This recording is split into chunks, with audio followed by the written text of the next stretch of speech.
खूबसूरत नौजवान, हाइट और बिल्कुल चेहरा वाइट, और साहब आला किस्म की तालीम हासिल कर रहा था। एक गैर मुस्लिम ब्राह्मण की बेटी से उन्होंने मोहब्बत की। उसके रिश्तेदार सिंगापुर में रहते थे। लड़की बड़ी खूबसूरत थी और वो भी उनका क्लासमेट थी। उनसे वो शादी करना चाहता था। यानी वो कलमा पढ़ाने के लिए मेरे पास लाया था। मैंने उसको देख लिया था, मैंने उसको कलमा भी पढ़ाया। वो ब्राह्मण की बेटी मुसलमान भी हो गई, लेकिन शादी में उनका बाप देर कर रहा था कि ताकि ये लड़की सिर्फ शादी करने के लिए आज कलमा पढ़ी है और फिर कल मुमकिन है कि अपने पुराने मजहब पे लौट जाए। थोड़ा वेट किया जाए, इंतजार किया जाए, फिर उसके बाद इनको मैं अपने बच्चे से शादी दिलाऊंगा। उसी दरमियान माँ बाप ने सख्ती की कि उनके करीब नहीं जाना। उसने अपने घर में उस लड़की को ले आया। माँ बाप ने सख्ती की कि उसके साथ रात नहीं गुजारना। उसी सख्ती के दौरान उन लड़की के घर वालों का फोन आया और वो लड़की सिंगापुर चले गई।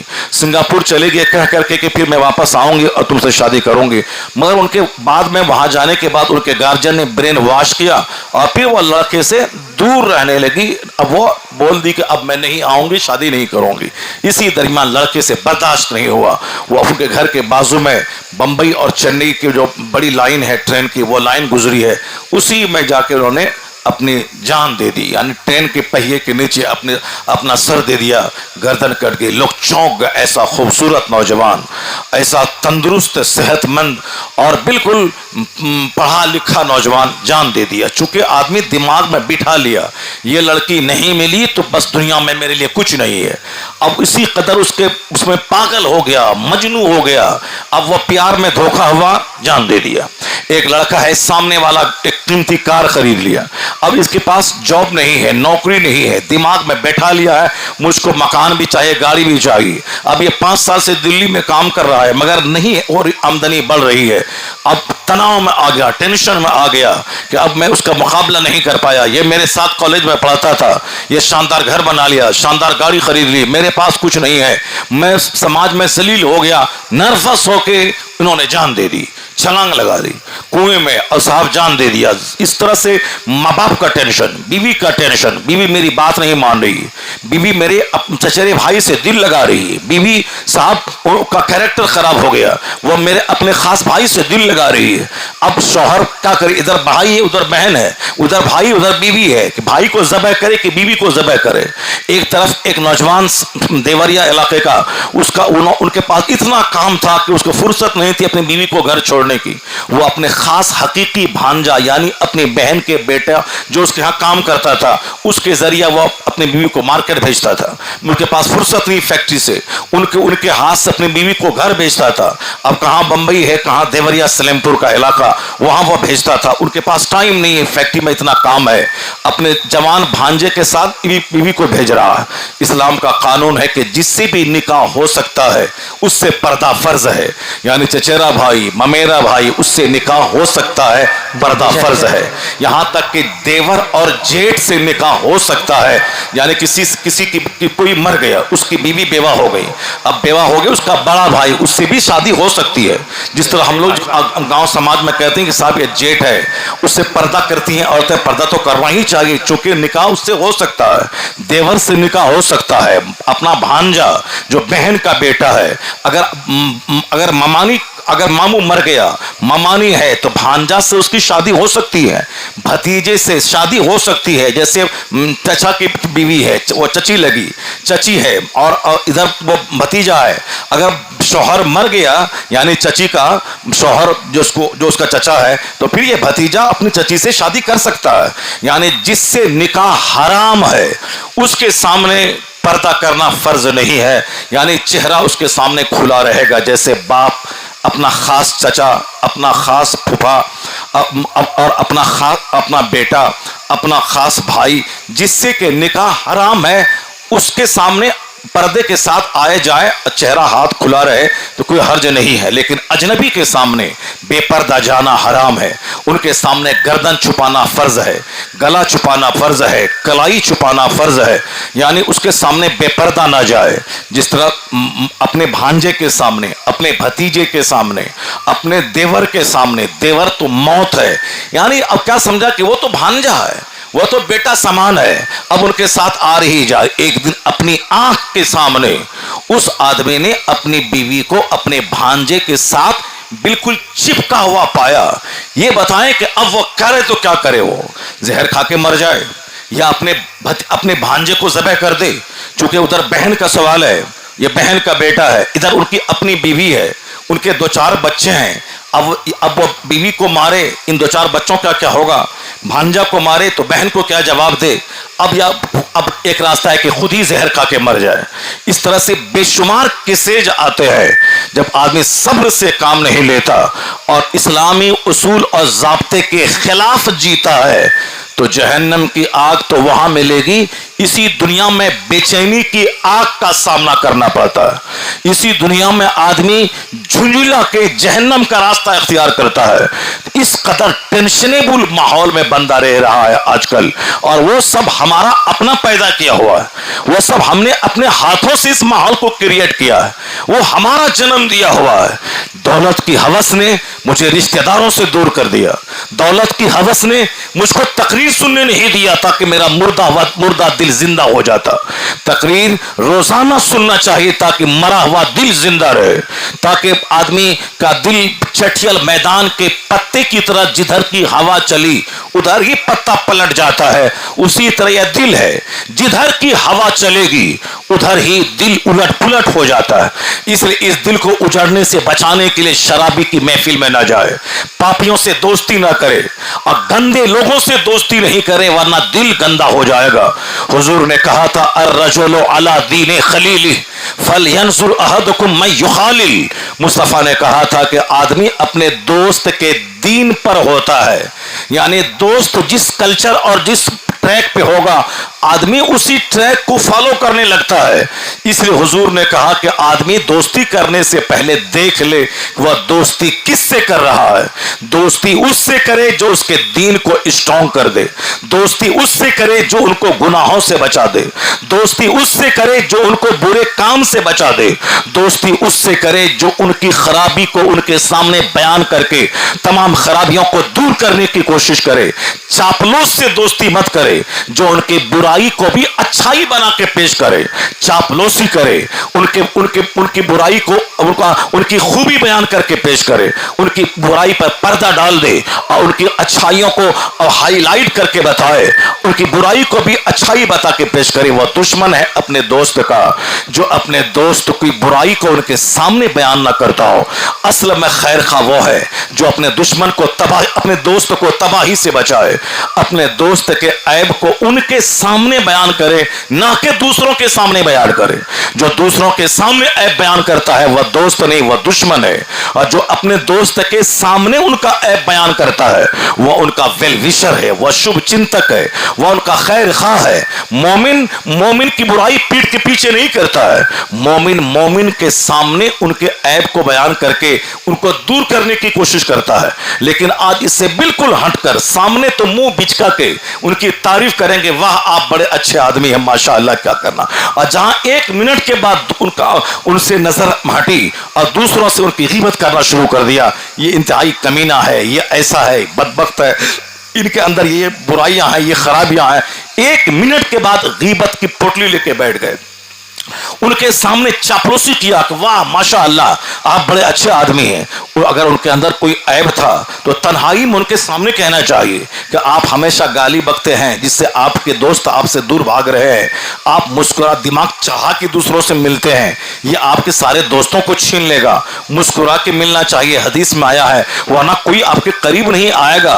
और हदीस में आया है कि बुरा आदमी वो है जिसको उनकी बद अखलाकी की वजह से लोग छोड़ दे तन्हा, वह शख्स बहुत बुरा आदमी है जिसकी बद अखलाकी की वजह से कोई उसका दोस्त नहीं मिले, कोई उनके करीब नहीं जाए, जो गलंडर होगा, जो गाली देने वाला होगा, जो दोस्तों का नाम बिगाड़ के बोलने वाला होगा, जो दोस्तों के सामने कुर्सी पर भैंस की तरह बैठने वाला रहेगा, जो अपने दोस्तों को सम्मान नहीं देगा, जो दोस्तों का नाम अदब से नहीं पुकारेगा, उसका कोई दोस्त नहीं होगा।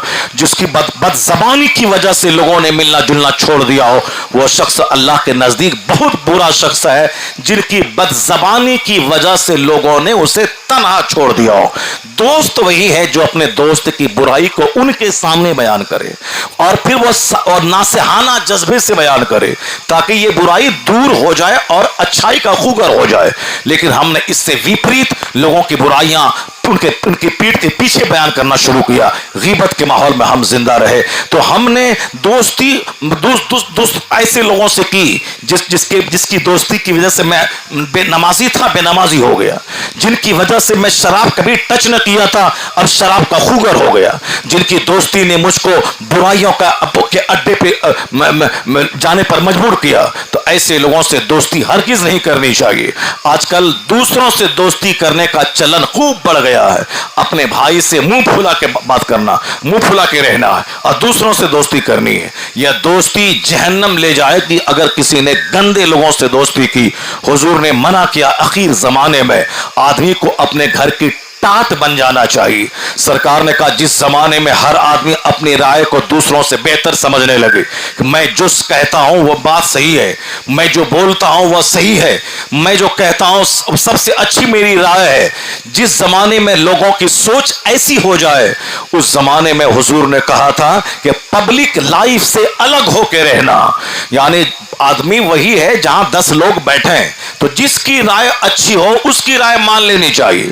लेकिन आज हालात है कि जहां मीटिंग होती है हर कोई चाहता है कि मेरी राय सबसे सुपीरियर है, मेरी राय, मेरी बात मानी जाए। और जब उनकी बात नहीं मानेंगे तो मुंह फुला के वो भाग जाएगा।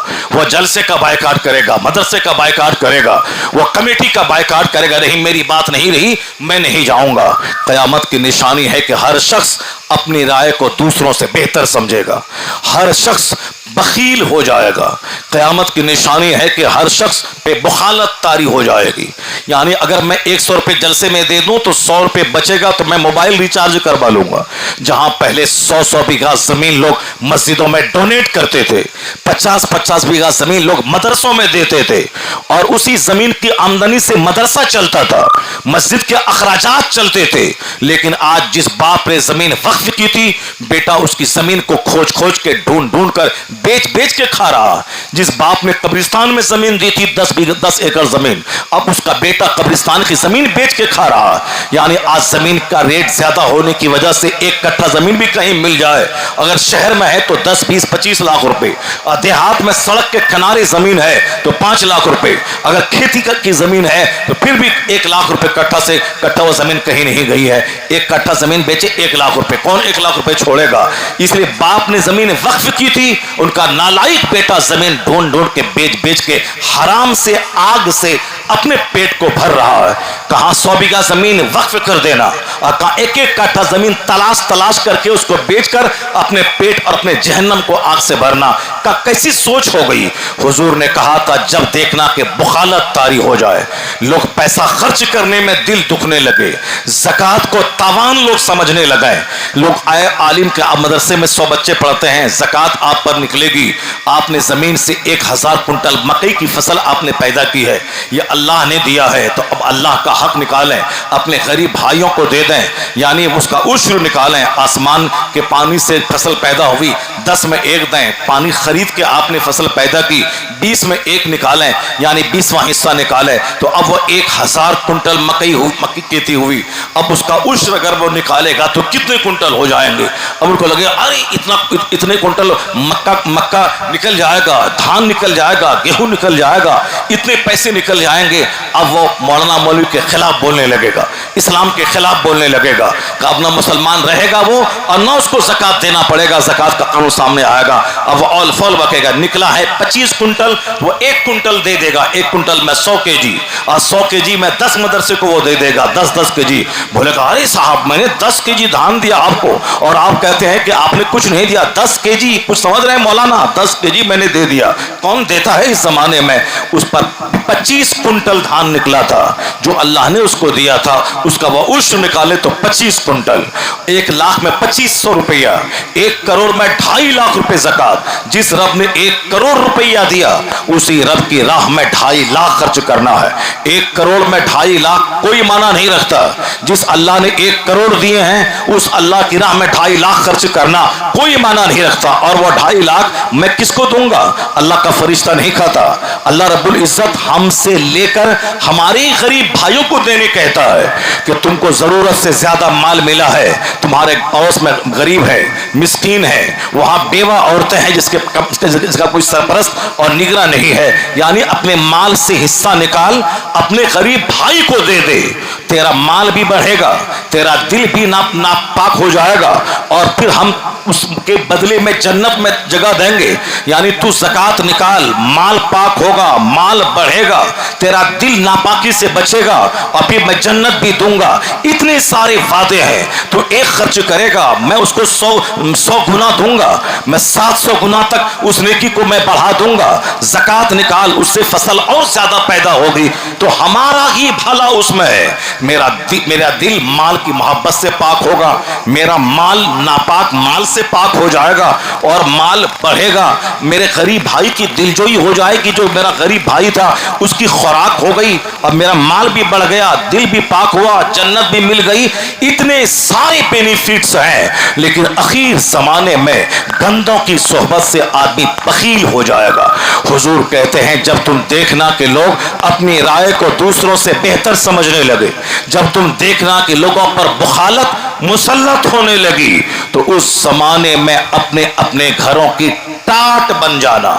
جس طرح ٹاٹ کہتے ہیں وہ چٹائی کو, وہ کارپیٹ کو جو آپ اپنے گھر میں بچھا دیتے ہیں, وہ مہینے میں 2 مہینے میں سال میں ایک بار اس کو اٹھا کے صفائی کی جاتی ہے. تو وہ اپنے گھر کی ٹاٹ بن جانا. کیا مطلب؟ زیادہ ٹائم اپنے گھر میں گزارنا, اپنے گھر سے باہر گھمکڑ مت بننا. دوسری حدیث میں آیا ہے کہ اخیر زمانے میں اس قدر فتنہ پیدا ہوگا, اندھیری رات کا ٹکڑا اس سے بھی زیادہ خطرناک فتنہ. آدمی صبح مسلمان رہے گا, شام کافر ہو جائے گا. حضور فرماتے ہیں یصبح الرجل مؤمنا ویمسی کافرا ویمسی مؤمنا یصبح کافرا. آدمی شام کرے گا مومن, صبح کافر ہو جائے گا, صبح رہے گا مومن, شام کافر ہو جائے گا. آدمی کی سوچ کمزور ہو جائے گی, آدمی کا دل دماغ اتنا چھوٹا ہو جائے گا کہ چند سکے کے بدلے میں اپنا دین بیچ ڈالے گا. حضور کہتے وَيُبِيعُ دِينَهُ بِعَرْضٍ مِّنَ الدُّنْيَا. آدمی اپنے دین کو دنیا کے چند سکوں کے بدلے میں بیچ ڈالے گا. کسی لڑکی کا چہرہ اچھا لگا, اس لڑکی کو حاصل کرنے کے لیے اپنا دین بیچ ڈالے گا. لڑکی بولے گی کہ اپنا مذہب چھوڑ دے, یہ اپنا مذہب چھوڑ دے گا. لڑکی بولے گی کہ اپنا وطن ماں باپ چھوڑ دے, یہ اپنا وطن اپنے ماں باپ کو چھوڑ ڈالے گا. یعنی ایک لڑکی کا چہرہ اس کا دین ایمان لوٹ لے گا. اس قدر وہ لڑکی کو ترجیح دے گا, شادی کو, خوبصورتی کو, حسن کو ترجیح دے گا.